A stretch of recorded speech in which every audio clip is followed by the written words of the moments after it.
1999 as they advance to play the Pacers in the next round. Game 1 is Wednesday back at Madison Square Garden. The Knicks with their 8th playoff game all time with 4 20-point scorers.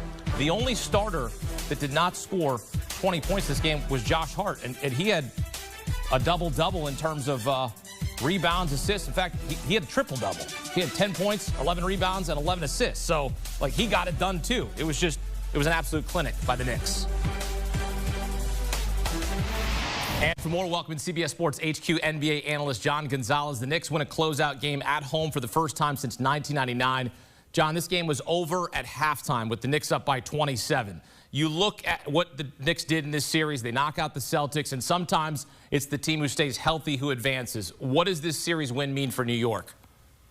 Yeah, I mean, they were resilient, right? Going into tonight's game, the Celtics had actually been ahead for something like 80% of the minutes, and then tonight obviously was all Knicks all the time. But for the Knicks to win their first 3 games when they were down double-digit deficits, and come back and win those games, it just showed, like, because there's going to be some people, there's going to be some revisionist history here. I've already got my Celtic fan friends in my text messages saying, well, they beat the hospital Celtics. Well, hold on a second. I mean, Jason Tatum was out there for the beginning of the series, and Kristaps Porzingis is dealing with whatever illness he's dealing with. But they just didn't play well enough, the Celtics. I mean, there were many moments in this game.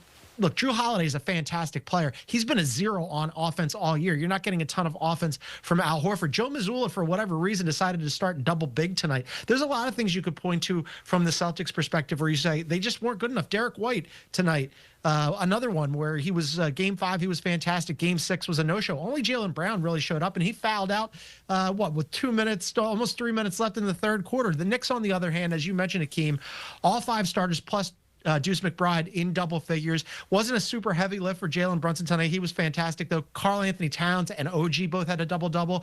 And then Josh Hart had a triple-double, the first playoff triple-double since Clyde Frazier. In 1972, they get their largest playoff win in franchise history, and they do it on a night that sends them to the Eastern Conference Finals for the first time in 25 years. This wasn't just a win, Akeem. This was a party. This was a coronation for the Knicks. They're going to be dancing in the streets till that first Pacers game. Yeah, they got bigger things, though, that they're looking forward to. They want to win an NBA title. They haven't won one since 1973. The Celtics, obviously coming off a title 1 year ago. They were sold for a record-setting $6.1 billion this offseason, but plenty of questions here as they go into the offseason. Boston superstar has a long road to recovery. Jason Tatum expected to miss 8 to 9 months following surgery to repair his ruptured Achilles. Meantime, a couple of possible trade candidates. You mentioned them, Porzingis, Holiday. John, what's next for the Celtics as they head into the offseason?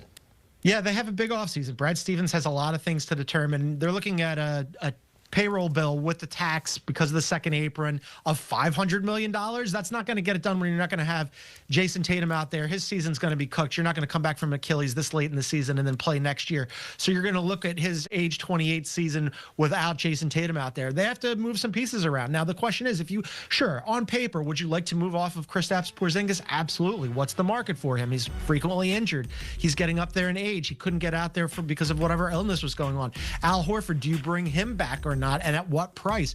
Drew Holiday, I love Drew Holiday. He's been one of my favorite players to watch forever. Up until this season, I frequently said about him, he doesn't hurt you anywhere. Well, this year, he hurt you offensively. He was not good offensively. I don't know that there's a huge market for Drew Holiday, especially because he's on a contract that they re-signed him recently along with everybody else that probably isn't as attractive as it would have been when he signed it 2 years ago.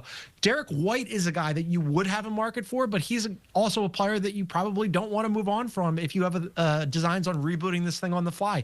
Do they consider moving on from Jaylen Brown and dangling him out there? Big question marks. They have to cut some payroll. I just don't know where they do it.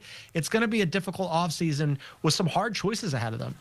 Well, the Knicks are moving on. Jalen Brunson and the Knicks punching their ticket to the Eastern Conference Finals, and that means a date with Tyrese Halliburton, the Pacers, who bounced the Knicks last season in 7. Halliburton's seen after knocking out New York, rocking the Reggie Miller choking hoodie as the Knicks blew a 2-0 series lead in that matchup against Indiana. Halliburton, Brunson, no strangers either. They came face-to-face last summer on an episode of WWE's SmackDown. Now they're going to SmackDown for a spot in the NBA Finals. They'll battle it out. John, how are you evaluating this matchup? Because we know this series, this matchup between Jalen Brunson and Tyrese Halliburton is not scripted, unless maybe we think it's scripted. What do you think?